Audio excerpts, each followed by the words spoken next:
অচেনা মানুষ আর কাঞ্চনমালার গর্দান নিতে। জল্লাদ ওদের ধরতে আসার আগেই অচেনা মানুষ তার সুতার পুটলিকে হুকুম দেয়। এক গোছা সুতা গিয়ে জল্লাদকে আটকে পৃষ্ঠে বেঁধে ফেলে, গায়ে সূচে ঢুকে যায়। এবার মন্ত্র পড়ে অচিন মানুষ, সব সূচ রাজার শরীর থেকে বেরিয়ে এসে নকল রানীর চোখে মুখে বিঁধে যায়। জ্বালা অনেক দিন আগের কথা। এক দেশে ছিল এক রাজা।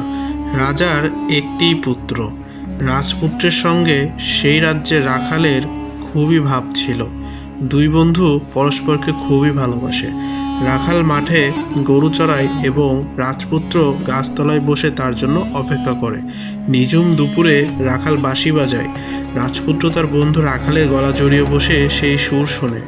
বন্ধুর জন্য বাঁশি বাজালে রাখাল খুবই সুখ পায়, আর তা শুনে রাজপুত্রের মন খুশিতে ঝলমলিয়ে ওঠে। রাজপুত্র বন্ধুর কাছে প্রতিজ্ঞা করে, আমি যদি আমার রাজ্যের রাজা হতে পারি, আমি অবশ্যই তোমাকে আমার রাজ্যের মন্ত্রী বানাবো। বন্ধু, আমার কথা কি আর তোমার মনে থাকবে? তারপর একদিন রাজপুত্র রাজা হয়। লোকলস্কর সৈন্য সমস্ত গমগম করে তার রাজপুরী আলো করে থাকেন রানী কাঞ্চনমালা। চারিদিকে সুখ, এত সুখের মধ্যেও রাখাল বন্ধুর কথা তার মনেই পড়ে না। রাজপুত্র বন্ধুকে ভুলে যান। এদিকে রাখাল বন্ধুর কিন্তু খুব মনে পড়ে বন্ধু রাজপুত্রের কথা। শেষে সে একদিন চলেই আসে বন্ধুকে একটুখানি দেখার জন্য রাজপুরীতে। কিন্তু রাজপ্রাসাদের রক্ষীরা অমন গরিব রাখালকে কিভাবে ভিতরে ঢুকতে দেয়? মনের কষ্ট নিয়ে দুঃখী রাখাল চলে যায়, কেউ তা জানে না। হঠাৎ এক রাতে রাজা ঘুমাতে যান, কিন্তু ভোরবেলা যখনই তার ঘুম ভাঙে তখনই সে দেখতে পান কি সর্বনাশের ঘটনা। রাজা দেখেন তার শরীরে গেঁথে আছে অগণিত সূচ। রাজা কথা বলতেও পারে না, শুনতেও পারে না, এদিকে খেতেও পারে না। রাজ্য জুড়ে কান্নাকাটির কি রোল পড়ে গেল। রাজা বোঝেন প্রতিজ্ঞা ভঙ্গের সেই অপরাধেই আজকে তার এই দশা। রানী কাঞ্চনমালা চোখের জল মুছতে মুছতে রাজ্য দেখাশোনা করা শুরু করেন।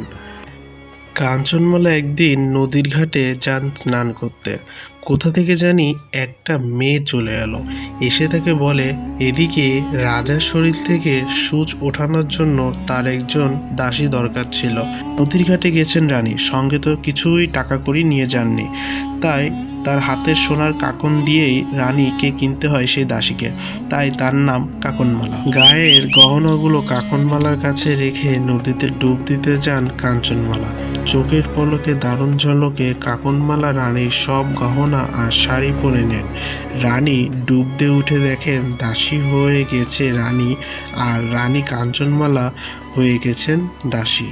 নকল রানী কাকনমালার ভয়ে কাঁপতে থাকে কাঞ্চনমালা, কাঁপতে থাকে রাজপুরীর সকলে ভাবতে থাকে তাদের রানী তো আগে এমন ছিল না।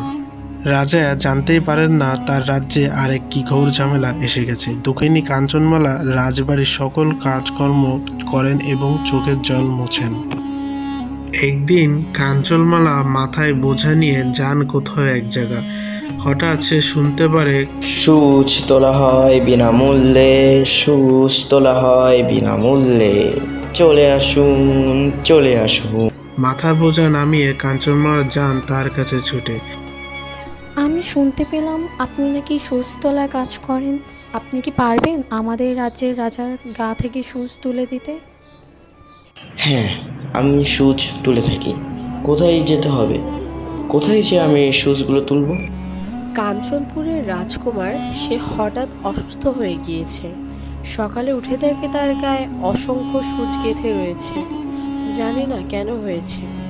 ও, কাঞ্চনমালার রাজকুমারের কথা?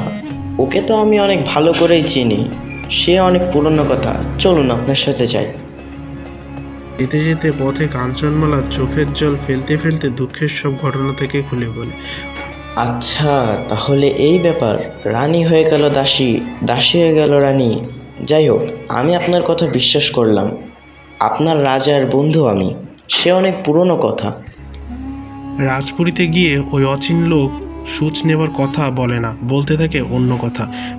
আমি অনেক চেষ্টা করার পরেও এই সূচগুলো তুলতে পারলাম না, কারণ আজকের দিনটা অনেক শুভ, তাই কিছু সত্যের মাধ্যমে আমি এই সূচ তুলতে পারবো। বলে আজকের দিন বড় শুভ দিন। আজকে হচ্ছে ভ্রাত। আজকের দিনে রানীদের পিঠা বেলতে হয়। এই রাজ্যের রানীর হাতেই পিঠা আলপনা 7 কলস আঁকাতে হবে। যেই পিঠা বানানো হবে সেটা রাজাকে খাওয়াতে হবে, তাহলেই রাজা সুস্থ হবে। নকল রানী পিঠা বানাতে যায়। সে কাঞ্চনমালাকেও পিঠা বানানোর ফরমাশ দেন। নকল রানী বানায় পিঠা, সে পিঠা কেউ মুখে তুলতে পারে না, এমন বিষাদ। দুঃখিনী কাঞ্চনমালা বানান কি পিঠা, মুখে দেওয়া মাত্রই সকলের মন ভরে যায়, এমনই স্বাদ তার। নকল রানী উঠানে আলপনা দিতে যায়, কোথায় নকশা, কোথায় কি, আর কাঞ্চনমালা আঁকেন পদ্মলতা। লোকে তখন বুঝতে পারে সে আসল রানী আর সে হচ্ছে দাসী। কাকনবালার সে কি রাগ, সে গজরে উঠে জল্লাদকে হুকুম দেয় অচেনা মানুষ আর কাঞ্চনমালার গর্দান নিতে। জল্লাদ ওদের ধরতে আসার আগেই অচেনা মানুষ তার সুতার পুটলিকে হুকুম দেয়। এক গোছা সুতা গিয়ে জল্লাদকে আটকে পৃষ্ঠে বেঁধে ফেলে। নকল রানী আবার গজরে ওঠার আগেই অচিন মানুষ তার নতুন মন্ত্র পড়া ধরে। সঙ্গে সঙ্গে সুতা রাজার গায়ে সূচে ঢুকে যায়। এবার মন্ত্র পড়ে অচিন মানুষ, সব সূচ রাজার শরীর থেকে বেরিয়ে এসে নকল রানীর চোখে মুখে বিঁধে যায়। জ্বালা যন্ত্রণা ছটপট করে নকল রানী। নকল রানী শেষে মারা যায়। কাঞ্চনমালার দুঃখের দিন শেষ হয়। এদিকে রাজা বহু বছর পর চোখ খোলেন। রাজা ক্ষমা চান তার বন্ধুর কাছে, কথা দিয়ে কথা রাখতে সে পারেনি। রাজা বলেন, আজ থেকে তুমি আমার মন্ত্রী, এই রইল রাজ্য আমার, শুধু তুমি আমার পাশে থেকো সারা জীবনের জন্য। রাখাল বন্ধু, সে কি তার কথা অমান্য করতে পারে?